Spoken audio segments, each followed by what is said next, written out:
నమస్కారం గురువుగారు. శ్రీమాత్రే నమః. శ్రీ గురుభ్యో నమః. గురువుగారు, కన్యా రాశి వాళ్ళకి మే నెలలో ఎలా ఉండబోతోంది గ్రహస్థితి తెలియజేయండి.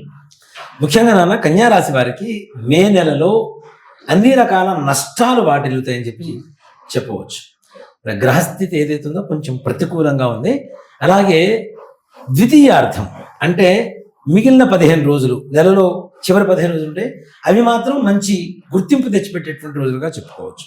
ఇక్కడ వృత్తి వ్యాపారాలలో కూడా ద్వితీయార్థం అనేది ఏదైతే ఉంటుందో దాంట్లో మంచిగా రాణించేటువంటి అవకాశాలు కనబడుతున్నాయి. కానీ మొదటి 15 రోజులు మాత్రం సానుకూలత తక్కువ, ప్రతికూలత ఎక్కువ. అనుకున్న సమయానికి అనుకున్న పనులు తొందరగా పూర్తి చేయలేనటువంటి పరిస్థితి. అట్లాగే అనవసరమైనటువంటి డబ్బులు ఖర్చులు ఎక్కువ, ఆదాయాన్ని మించినటువంటి ఖర్చులు ఎక్కువ ఉంటాయి, ఆదాయం తక్కువ కనబడుతుంటేది. ప్రతిదీ ఖర్చుతో కూడుకున్నటువంటి వ్యవహారాలే కనబడుతూ ఉంటాయి. అలాగే ఇంట్లో పిల్లలు కూడా తల్లిదండ్రులకి వ్యతిరేక దిశలో ప్రయాణం చేసేటువంటి పరిస్థితులు కనబడుతున్నాయి. కాబట్టి పిల్లల్ని కొట్టకుండా తిట్టకుండా ప్రేమతో దగ్గర తీసుకుని వాళ్ళకి చెప్పేటువంటి విధంగా నచ్చ చెప్తే వాడు కూడా వినేటువంటి పరిస్థితులు కనబడుతున్నాయి. కాబట్టి జాగ్రత్త వహించాల్సినటువంటి పరిస్థితులు ఉన్నాయి.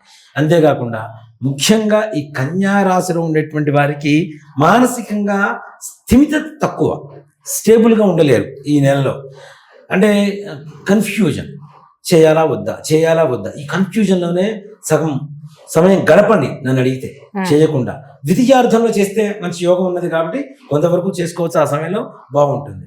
అలాగే విదేశాలు వెళ్ళాలనుకునేటువంటి వారికి కూడా ఈ కన్యా రాశిలో వారికి కొంత మేరకు చుక్క ఎదురవుతుంటుంది.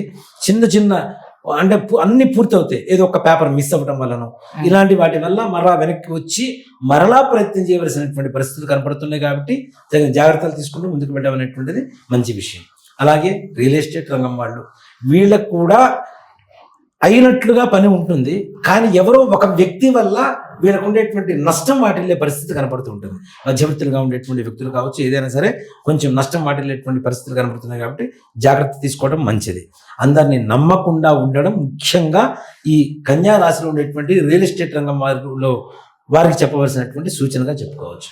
అలాగే ముఖ్యంగా విద్యార్థులు, వీళ్ళు కూడా ఎట్లా ఉంటుందంటే ఓవర్ కాన్ఫిడెన్స్, తప్పనిసరిగా మాకు మార్క్స్ వస్తాయి, ర్యాంక్స్ వస్తాయి అనుకుంటారు. కానీ దానికి ఊహించినంత ఫలితం రాకపోయినా తప్పనిసరిగా ముందుకు ఉత్తీర్ణత కలుగుతారు. వీళ్ళు అనుకున్నంత స్థాయిలో ఉత్తీర్ణత పొందడం, పాస్ అవ్వడం అనేది మాత్రం కాస్త కష్టంగానే ఉంటుంది. కాబట్టి దానివల్ల వచ్చేటువంటి మానసికమైనటువంటి అస్థిమితను తట్టుకుంటూ ప్రశాంతంగా ముందుకు వెళ్ళటం మంచిది. అంతేగాని లేదా రెండోసారి ప్రయత్నం చేసుకోవచ్చు. అంతేగాని ఇదే పెద్ద జీవితం మొత్తం ఫెయిల్ అయిపోయిందంత బాధపడాల్సిన పరిస్థితులు అయితే లేవు. కాబట్టి జాగ్రత్త వహించుకుంటూ ముందుకు వెళ్ళండి. అలాగే వృత్తి వ్యాపార వ్యవహారాలలో వీళ్ళకి మాత్రం అఖండమైనటువంటి రాజయోగం కలదు. వీళ్ళకి నిజంగా అంటే ఉద్యోగం వేరు, వృత్తి వ్యాపారాలు వేరు. వ్యాపారం చేసేటువంటి వారిలో వీళ్ళకి లక్ష్మీ యోగం ఎలా ఉంటుందంటే, మనం 100 రూపాయలు ఖర్చు పెట్టి వ్యాపారం చేస్తున్నాం, 110 రూపాయలు వస్తే చాలు అనుకునేటువంటి వారు కూడా దానికి రెట్టింపు దశలో, వీళ్ళు పెట్టిన పెట్టుబడికి రెట్టింపు దశలో తప్పనిసరిగా మంచి లాభాలు తెచ్చిపెట్టేటువంటి పరిస్థితి. వృత్తి పనులు చేసేటువంటి వాళ్ళకు కూడా ఉన్నత అధికారుల దగ్గర మంచి మనల్ని పొందడం, మంచి ప్రేమాభిమానాలు పొందడం, తద్వారా ఆర్థికంగా లాభపడేటువంటి అవకాశం ఉంది. ప్రభుత్వపరమైనటువంటి ఉద్యోగస్తులకి ముఖ్యంగా వీళ్ళు పెద్దవాళ్ళ దగ్గర, అంటే వీళ్ళకంటే ఉన్నతంగా ఉండేటువంటి అధికారుల దగ్గర ఎక్కువ సమస్యలు ఎదుర్కోవాల్సినటువంటి పరిస్థితి, ఒత్తిడి ఎక్కువగా ఉంటుంది. ప్రెజర్ అంటాం కదా, వర్క్ ప్రెజర్ అంటాం కదా.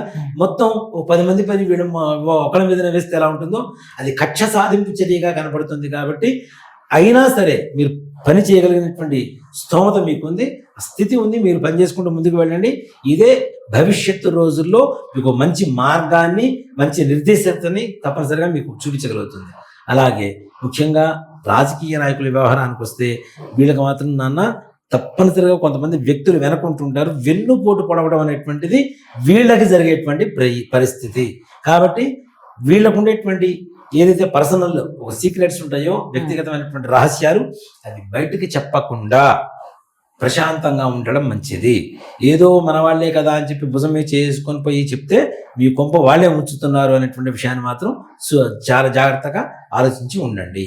తొందరగా నమ్మకుండా ఉండడం అనేటువంటిది మంచిది. నమ్మితే మాత్రం తప్పనిసరిగా మోసం పాలయ్యేటువంటి పరిస్థితులు కనబడుతూ ఉన్నాయి. ఓకే, మరి కన్యా రాశి వారికి ప్రథమార్థం అంతా కొంచెం కష్టకాలంగా ఉంది, తర్వాత కొంచెం బాగానే ఉంది అంటున్నారు కదా. మరి వీళ్ళు ఎటువంటి దైవతారాధన చేస్తే బాగుంటుంది అంటారు? ముఖ్యంగా గణపతి ప్రతి మంగళవారం కానీ ప్రతి బుధవారం కానీ గరిక మాల కట్టుకొని గణపతి దేవాలయానికి వెళ్ళి స్వామివారికి గరిక సమర్పించి, మనకి 21 నామాలు ఉంటాయి గణపతికి, ఆ 21 నామాలు చక్కగా స్మరించుకుంటూ గణపతి దగ్గర గరిక సమర్పించుకొని బెల్లం నివేదన పెట్టి రాండి. తప్పనిసరిగా అనుకున్న కార్యక్రమాలు ముందు ప్రథమార్థంలో కూడా ఆగిపోతాయి, అనుకున్న పనులు కూడా చక్కగా గణపతి అనుగ్రహంతో పరిపూర్ణంగా ముందుకు వెళ్ళేటువంటి అవకాశం సంపూర్ణంగా కనబడుతుంది.